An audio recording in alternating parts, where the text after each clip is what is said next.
오늘은 러크맨의 구체적인 오류를 어쩔 수가 없어서 오늘 여러분에게 이제 말씀을 좀 드립니다.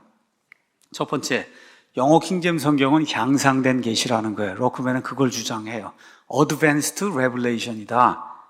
첫 번째가 이제 이건 오류 중에 아주 구체적인 오류고, 사실 이런 오류는 이거는 이단입니다. 이단교리예요. 이게 킹제임스 성경이 원어를 뛰어넘는 그런 이런 향상된 계시라고 주장을 하면 원어보다 더 좋다는 거잖아요, 여러분.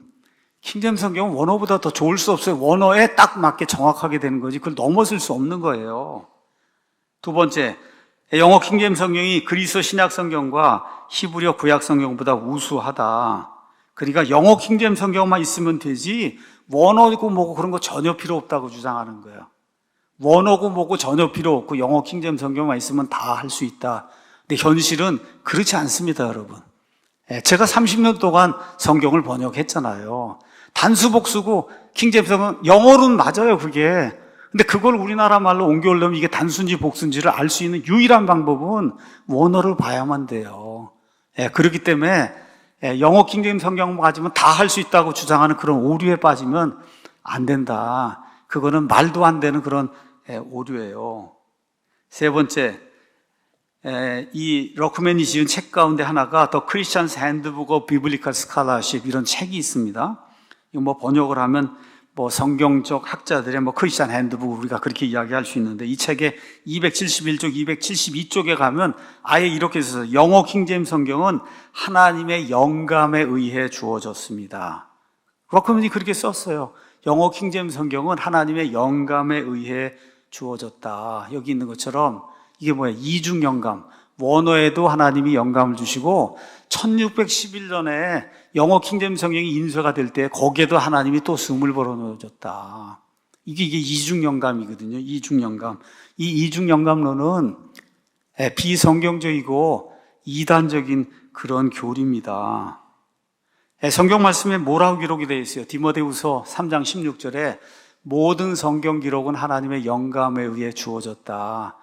이 당시의 성경 기록은 구약 성경을 지금 이야기하는 건데 구약 성경에 들어있는 모든 단어들 그는 모세에게 하나님에게 숨을 불어 넣어줄 때 그렇죠? 이렇게 해서 영감에 의해서 그 모든 단어들 숨이 들어갔다. 그 얘기를 지금 하고 있는 거예요.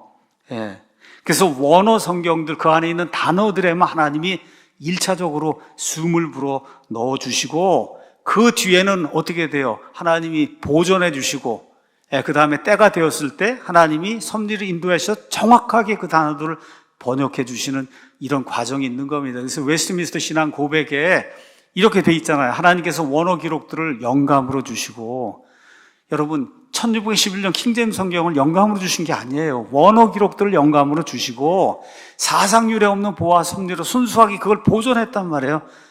그래서 1611년 성경이 나오는 그 시점까지도 보존해 주시고 또 하나님께서 받으실 수 있도록 우리가 바르게 예배 드리기 위해 정확하게 원어 성경들을 기록들을 번역하는 그러한 절차가 필요한 거예요. 영감, 보존, 번역. 그래서 하나님의 숨이 1차적으로 원천적으로 들어간 거는 원어 성경에만 들어간 거다.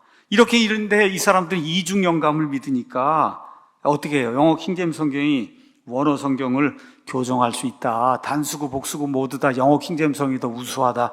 이렇게 이제 주장을 하니 이게 대다수 사람들, 대다수 상식 있는 모든 사람들에게 말도 안 되는 그런 이야기, 이런 걸 이제 하게 되는 거죠. 예를 들어 히브리서 12장 23절 가서 보면 너희는 하늘에 기록된 처음 난 자들의 총회와 교회와 모든 자들의 심판자이신 하나님과 완전하게 된 의인들의 영들에 다다랐다. 히브리서를 받는 그 성도들이 이렇게 나와요. 거기 가면 더 퍼스트 본이라는 단어가 이제 나옵니다. 더 다음에 이제 형용사가 붙은 거예요. 이거 영어로다 보면 단순지 복수인지 알 수가 없어요.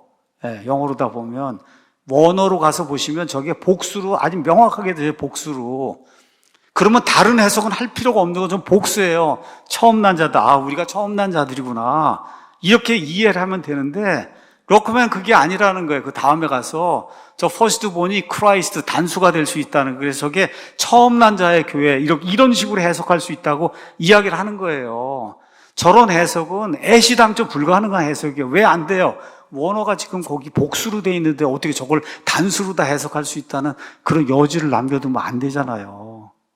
이런 문제가 생기는 거야. 곳곳에서 이런 문제가 생기는 거예요. 자기 자신만의 사적인 이런 해석을 영어로 다 할 수 있다고. 그러고는 영어로는 뭐 단수 복수 다 되죠. 그렇지만 해석할 때는 저건 단수는 아예 생각해서는 안 되는 거예요. 왜 그러냐? The firstborn이 원어에 복수로 기록이 돼 있으니까 단수는 아예 생각하면 안 되는 겁니다. 그 단수라고 그걸 생각을 하면 그거 자체가 사적인 해석이 되는 거예요. 안 되는 거예요. 자, 그리고 또 뭘 주장하냐? 신약 성경 안에 여러 개 서신이 있는데 히브리서, 그 다음에 야고보서 이런 거는 신학시대 이 교회 성도들에게 해당되는 게 아니고 환란기 성도들에게만 해당이 된다는 거예요. 환란기 성도. 환란기 성도는 교회에 해당이 되는 게 아니거든요. 자, 교회 시대가 끝나고 그러고 나서 7년 환란기, 교회는 다 올라가니까 이거 환란기 성도. 이 환란기 성도들에게 히브리서, 야고보서 이런 게 적용이 되는 거지 우리 교회 시대 성도들에게 적용이 되는 게 아니다. 이러한 그 논리를 편단 말이에요. 이거 큰 거짓말입니다. 여기 한번 가서 보세요. 히브리서 12장 23절. 너희가 누구냐? 히브리서를 수신하는 사람들. 너희는 하늘에 기록된 처음 난 자들의 총회와 교회에 다다랐다. 무슨 얘기예요? 히브리서 받는 그 수신자들이 교회에 속한 사람이라고 이야기하잖아요. 교회에 속한 사람이라고 성경이 이야기하는데 히브리서는 교회 사람들에게 해당되는 게 아니고 환란기에 해당이 된다고 해서 그런 식으로 성경을 갖다 해석을 해놓으니까 이게 문제가 되죠. 여러분, 야고보서 신학교의 성도들에게 해당이 안 된다 그러면 큰일 나는 거예요. 야고보서처럼 정말 우리가 구원받은 사람으로서 올바르게 살아야 된다는 그 행위 이런 걸 가르치는 거, 그 믿음에서 나오는 행위를 가르치는 그런 중요한 책을 우리에게 해당이 안 된다 그러면 이게 곤란하잖아요. 그런 이야기를 하고 있고, 그 다음에 또 중요한 게 뭐냐? 러크맨은 시대마다 구원의 방법이 다르다고 이야기해요. 구약 시대하고 환란기에는 믿음에다가 행위를 합쳐야 구원받는다는 거예요. 신약 시대는 믿음만으로 구원받는데 구약 시대, 그 다음에 환란기에는 믿음 플러스 행위가 있어야만 구원받는다고 수백 번 얘기해요. 이 책에도 수백 번. 여러분, 이거는 이단 교리 중에 이단 교리예요.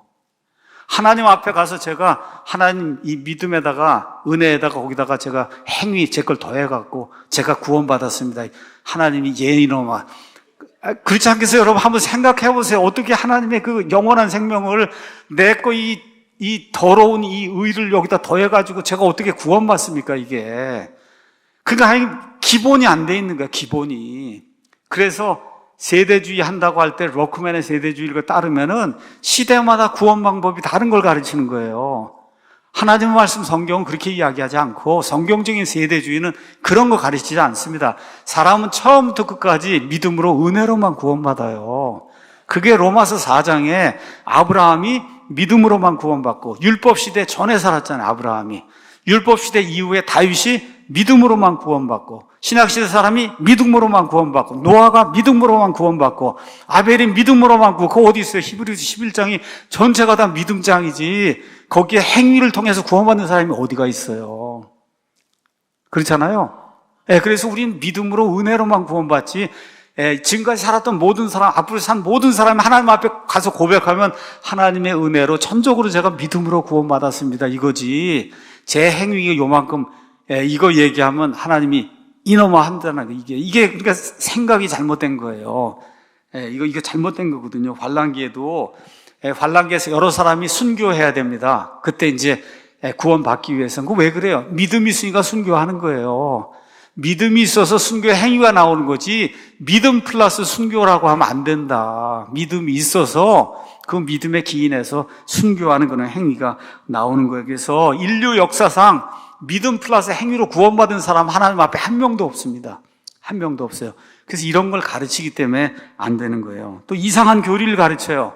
뭐 대표적인 게 하나가 휴거 받을 때 다 피를 쏟고 간다. 그래서 그림을 그리면 휴거 받을 때 사람들 밑에 피가 흥건히 고여 있는 이런 걸 교리로 해서 이제 가르치는데 이상하게 사람들은 이상한 교리를 좋아해요. 그냥 휴거 받는다 그거 하면 되는데 피를 쏟고 간대. 그걸 꼭 더 하는 거야. 피를 쏟고 간다. 그래서 이 옷하고 해서 이 밑에 피가 흥건히 이렇게 있는 거. 여러분 성경 어디에 휴거 받을 때 피를 쏟는단 말이 있습니까? 없습니까? 없잖아요. 그러니까 그런 말을 하면 안 되는 거거든요. 그런 말은 하면 안 된다. 그거는 비성경적인 그런 이야기예요. 7번째, 럭크맨 지금까지 휴거가 언제 일어난다고 날짜를 여러 차례 정했는데 근데 한 번도 안 일어났어요. 여러분, 예수님이 모른다 그런 거를 본인이 안다 그러면 되겠어요?